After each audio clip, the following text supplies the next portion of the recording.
Hey, this is Drake with Octane AVL, and today we have Andrew Kelch. He's the lighting director for Bethel Church.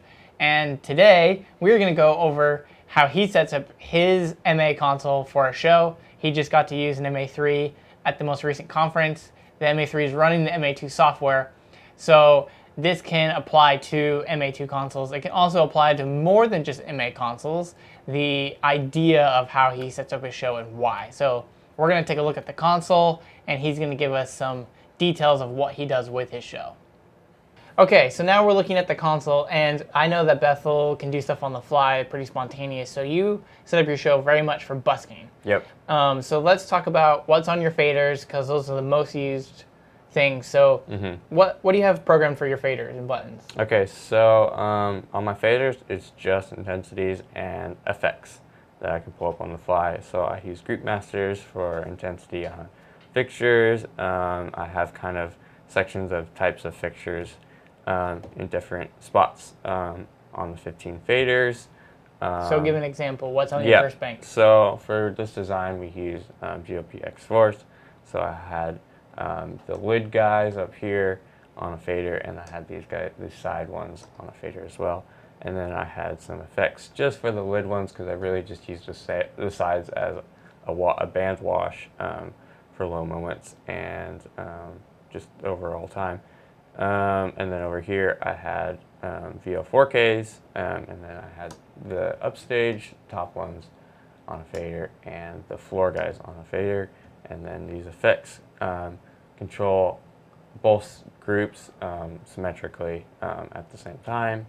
And then I had some robe color strobes in the rig as well that we won't be able to see in the visualizer right now, but I had those as some crowd blinders as well. So what do you have on your buttons underneath your faders? So I have a couple more effects down here that I can pull up really quick with toggles, and then I also have my gobos for my VLs down here that I can quickly toggle on between songs. I kind of get an idea during sound check of what I want to use, and then I can just pull them up on the fly during the set, and then just some other effects down here, and then my tempo for BPM that controls all my effects times. So what would be the difference between effects that you put on a fader and effects that you put on a button? Like what are the effects that you use on a fader? So with a fader, I can control the amount and the speed based on how far I go on the fader, so I can kind of have it slow and not go as far with this tilt effect, or I could have it go bigger. This is also a fly out, so it dims completely out. So I like to be able to control kind of, depending on the time of the song, control the intensity of the effect. With buttons, it's just pretty much on off, which works in some cases, so I have those on keys. So what effects do you have on your buttons? So I just have some random chases that are timed to my tempo down here. Those I don't use that much, so that's why I kind of keep those in buttons. Sometimes I would use them, so they're down there. And then obviously the gobos and some strobe effects down here. Awesome. So that's your faders. What do you keep on your screens? Because I know you have a lot of stuff on your screens. Yes, so with my view, I have my positions and my zooms over here that I can quickly toggle between. And then over here I have my colors for each song. So during sound check, I'll figure out what colors I want to do for songs, and then I'll store them to cues. That way I don't have to rethink of what colors I use for what songs. I can just easily pull that up for each song. And then over here I have some more faders that I can't fit on the physical faders, mainly like a house group master or the vocal group master, so I can bring one vocal or another down if I need to, and the cue still stays activated, and then I have a few more effects that I can't fit down here. And then I like to use select down here, so if I want to use that effect and I don't want to move it or don't want it to touch to fade it up, I can select it, and then I can use the master fader down here as a 16 fader.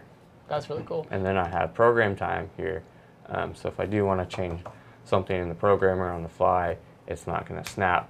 It's going to set it to whatever speed I set it to. So what, if any, cues or bumps or anything do you put on your X keys? Yeah, so my X keys, I just have a bunch of macros and a bunch of view changes, so I can quickly like pull up the time down here if I need to, or the command line. And then in the list, I have a few like look cues that I have for speaking, and then like talk and vocal cues on there, and like haze. So just simple things that I don't really use during the show that much. I keep down here because it's kind of out of the way, so I don't like to use this section that much for the actual show. Sweet. So how often are you using the programmer while you're doing this? It looks like you have a lot of stuff set up on cues for you to use during the show. Do you ever use the programmer during the show? Yeah. So depending on the song, it could go big, and like I want to change all the fixtures to white. So I have my colors, so I can select the fixtures, and then I can set a program time, and then I can change the color if I want to, or position if it's not in my cues or whatever. So there is times where I do go into the programmer and change things during the songs if I need to. So you usually have your page set up. Maybe you should show us. You have a lot of presets dialed in, so that way during sound check, you're actually being able to just pull those in and you're not making a whole bunch of stuff. Yeah. So the first thing I do is just make a bunch of presets. So I'll make a bunch of position presets. I'll make a bunch of color presets.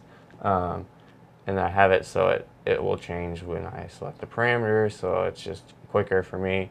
I make a buttload of presets. That way I can quickly access them if I need to, if they're not in the queue. But yeah, during sound check, I can just quickly select those presets and then store them to a queue for a song. Do you have more effects than what is on your faders and buttons right now? I do, because I like to make different varieties of the one particular effect, and then kind of during sound check, I like this better, and so I'll assign that one to the fader, and then again, I have some that I might use there if I need to, but I can always go and recall the effects in the programmer, or I can assign them to another fader if I need to on the fly. All right, so that was a basic overview of the MA2 software on an MA3 and how Andrew sets up his show for a bigger show to run for like an event or something like that. So thank you for being here and showing us your setup. Yep. And if you guys want to see more content like this, make sure you like and subscribe to our page. Thanks, guys.